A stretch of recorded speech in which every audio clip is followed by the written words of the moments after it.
Naantok na yung naghilaw. Pero yung nag-hi, hindi pa.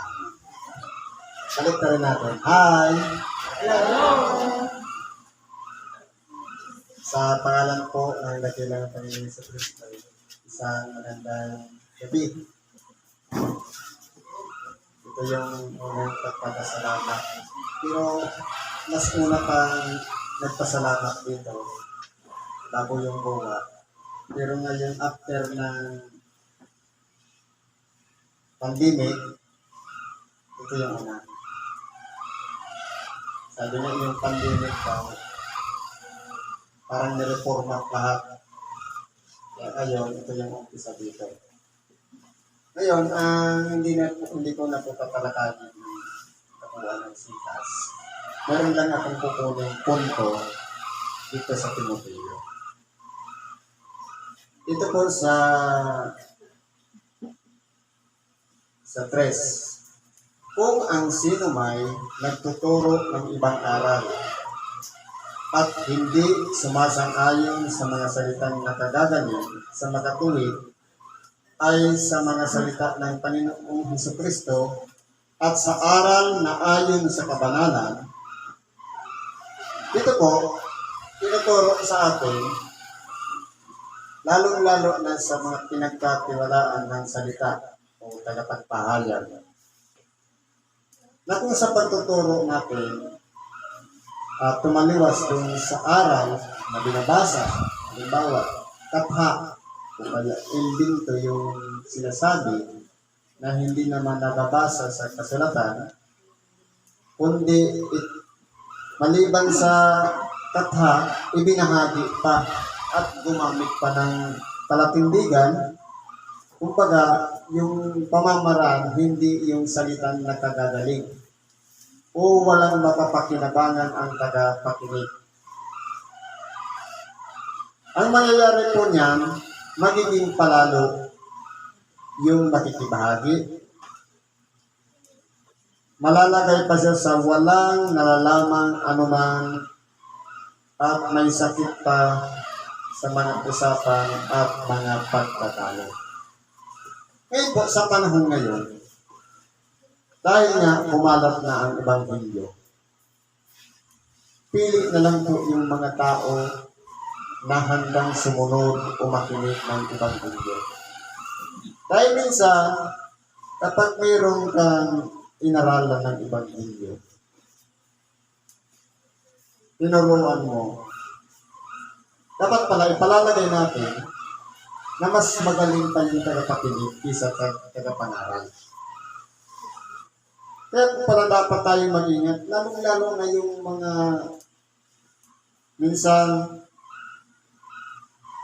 nagiging gawaan na nila ang makipagdiskusyon o makipagdebate. Talagang nung dito pa ako nagtrabaho sa Naga, sinubukan kong pumunta dyan sa plaza. Iba-ibang sikta o mga grupo, pero under Christian belief na paniniwala o Christian belief. Nandun yung mga iba-ibang pastor. Pero, isa lang ang paksa, pero hindi sila magkasundo. Ang nangyari, hindi na yung pangunguna ng Espiritu Santo ang nangunguna sa kanila, kundi yung kataasan na ng ego o pride, nagpapagalingan sila ng paliwanag. Kasi kung yun po ay mula sa Diyos, kahit po sila ay pagsama-samahin mo na iba ang pinanggalingan, kung isang espiritu lang ang tumuturo, ang mangyayari po niyan, magtatabikis-bikis sila. Kaya po, ito'y maling-aral din sa atin na mag-ingat po tayo lalo-lalo na sa mga termino ng kasulatan na hindi nababasa. Halimbawa, nagbigay ng sablay na sitas, tapos nung binasa, hindi naman pala yung laman. Kaya po, yan po ay lumalabas na bumababa ang moral ng nagpapahayag Sabi niya, ang gayon ay palalo. Kung baga pansarili lang na para matanyag ang sarili, kaya siya nagsasalita para pasikatin ang kanyang pangalan, ang grupo na kanyang kinaaaniban. Pagkatapos, ipalalagay pa na walang nalalaman anuman, ignorante. Sapagkat nagsasalita nga siya, wala sa kasulatan. Kung walang batayan o pinagbabasihan. Sakit na sa mga usapan at mga pagtatalo. Yun talaga ang pinakapunterya, ang makipagtalo, makipagdiskusyon, makipagtuligsaan, magpapagalingan, magbiyayabangan. Yun po ang nangyayari.